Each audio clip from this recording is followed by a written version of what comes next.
2022 카타르 월드컵을 앞두고 유럽파 주축 선수를 포함한 완전체로 나선 벤투호의 감독 아래 코스타리카와 대결에서 손흥민의 프리킥 동점골로 힘겹게 무승부로 끝났습니다.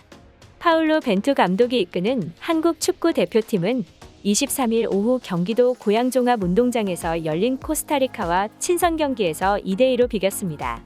한국은 전반 28분 황희찬의 선제골로 앞섰으나 수비 불안을 노출하며 해위손 베네테에게 전반 41분에 이어 후반 18분 연속골을 내줘 역전을 허용했습니다. 이후 후반 41분 상대 골키퍼의 퇴장과 함께 얻은 프리킥을 주장 손흥민이 오른발로 감아 차 골문 구석에 꽂으며 겨우 균형을 되찾은 채 경기를 마쳤습니다. 사실 대륙간 플레이오프를 통해 막차로 카타르 월드컵 본선행을 이룬 코스타리카는 피파 랭킹 34위로 28위인 한국보다 낮습니다. 그러나 이날 무승부로 코스타리카와는 4승 3무 3패로 근소한 차이의 전적을 이어갔습니다. 대표팀은 오늘 27일에 서울 월드컵 경기장에서 카타르 월드컵 본선 진출국인 카메룬과 친선 경기를 이어갑니다. 벤투호에게는 이번 두 번의 평가전이 오는 11월 개막하는 카타르 월드컵의 최종 엔트리를 확정하기 전 해외파까지 총동원해 치를 수 있는 마지막 시험 무대였습니다.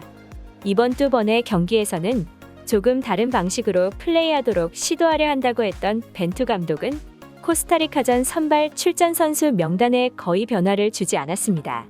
오른쪽 풀백으로 A매치 출전이 2경기뿐이었던 윤종규가 선발 출전한 것 정도 말곤 눈에 띄는 게 없었습니다. 이러한 벤투 감독의 전략에 대해 많은 축구 팬들이 의구심을 가지기도 했습니다. 대부분이 비슷한 의견이었는데 역대 최고의 탄탄한 선수진들을 거느리고도 발전이 없는 국대 경기력이었다. 코스타리카에게 쩔쩔맨 벤투의 전술 역량이 이를 증명했다. 선수층도 탄탄해진 만큼 감독도 실력 있는 감독을 영입해야 한다. 압도적인 승리를 예상했는데 이건 순전히 벤투 감독의 능력 부족으로 볼 수밖에 없다. 걱정이다. 이따위 실력으론 16강 진출 힘들다. 벤투를 당장 경질해야 한다라는 의견이 대부분이었습니다. 심지어 경기가 끝나고 난 후 코스타리카 현지 스포츠 매체조차 벤투호 감독의 한국 선수들의 활용도에 의구심을 가졌습니다. 벤투 감독은 한국 대표팀 합류 직전 잉글랜드 프리미어리그에서 해트트릭을 기록한 손흥민 선수를 황의조 선수와 투톱으로 세우고 황희찬, 황인범, 권창훈을 2선에 배치한 4-1-3-2 포메이션을 선택해서 우리 팀을 더욱 공격적으로 맞섰다. 정우영 선수를 수비형 미드필더로 보냈고 전설적인 수비수로 급부상하고 있는 김민재 선수를 중앙 수비수로 내세웠다. 그러나 이번 카타르 월드컵에서 입을 원정 유니폼을 처음 착용하고 나선 벤투 감독의 전술은 무척 의아했다.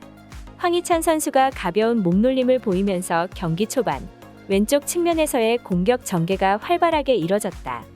그러나 전반 13분 손흥민이 페널티아크 정면에서 시도한 왼발 중거리 슈팅은 골대 위로 뜨고 전반 18분 황희찬과 손흥민의 연이은 슈팅은 수비수에게 막혔다.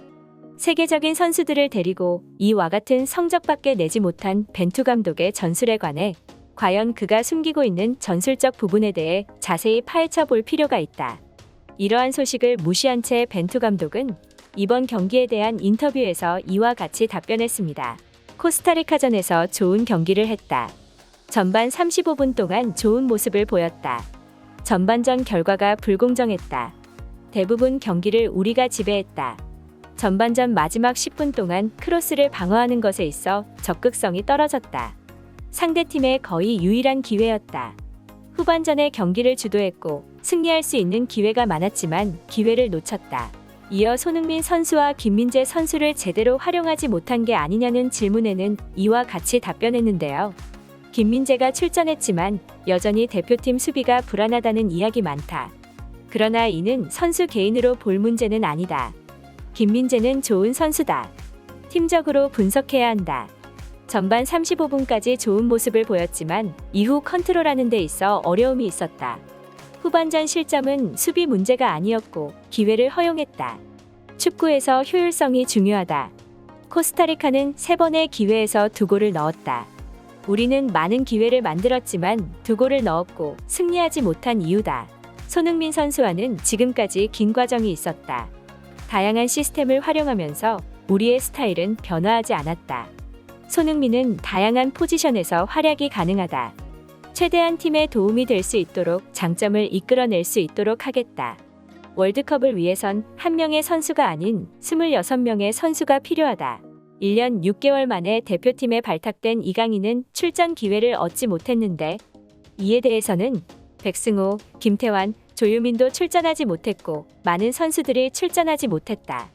모든 선수가 경기에 출전할 수는 없다라고 답변했습니다.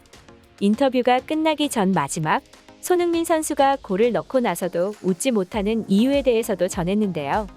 대표팀은 그동안 다양한 전술로 경기를 치렀다. 4-4-2 포메이션도 사용했고 3백을 가동하기도 했다.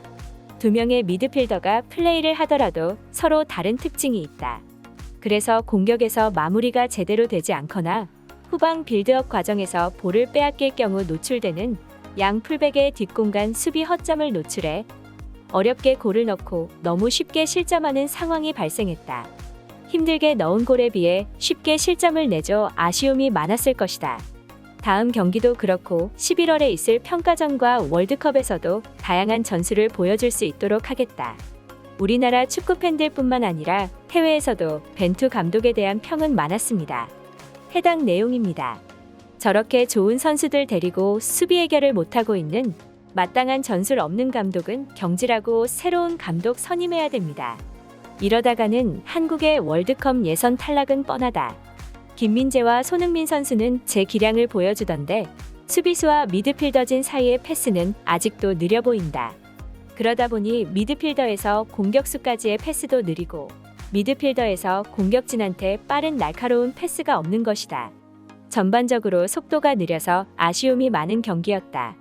이강인 패스 능력 활용해 손흥민과 황희찬을 더 극대화시킬 것 같았는데 이강인 선수가 풀로 벤치에 앉아있는 모습을 보고 벤투 감독의 의중이 궁금했다. 벤투는 긴장해야 한다. 손흥민, 김민재를 갖고도 기대만큼 성적을 거두지 못한다면 감독이 삼류라는 증거다. 혹시나 감독이 선수 탓하기엔 한국 대표팀 선수들은 월드컵엔 진심이기 때문이다. 손흥민의 빛나는 기량 때문에 겨우 비긴 경기라고 생각된다. 한국 대표팀에는 맞는 감독이 없는 것 같다. 뛰어난 선수들이 많이 있는 것 같은데 차라리 감독 없이 월드컵을 치르는 게 어떨까 싶다. 한국 경기 3경기 연속 프리킥 골이 나왔다. 이거 세계적인 기록 같다. 이번 한국 월드컵에서도 프리킥 골 넣는 장면을 기대해본다. 손흥민 선수의 프리킥은 정말 예술이었다. 공이 날아가는 각도를 멍하니 쳐다볼 수밖에 없었다.